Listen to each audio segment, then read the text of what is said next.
guys, ito naman po tayo. Magluluto po ako ng ginisang sayote na may repolyo, may carrots, at ang sahog po ay chicken. Tingnan po natin, panoorin kung paano siya lutuin. Simpleng ulam, mura na masarap pa.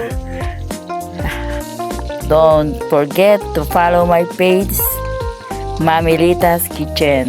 Thank you.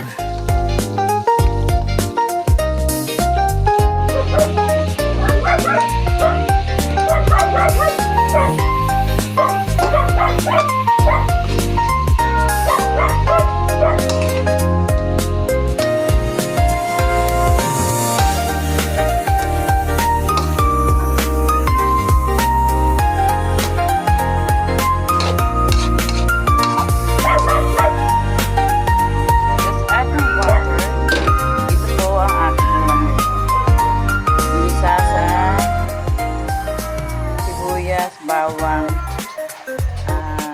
sayote, carrots, repolyo, ang sangkap po ay manok. Lagyan po natin ng konting tubig para rin sa bawang. Hintayin na lamang po natin maluto at tayo po ay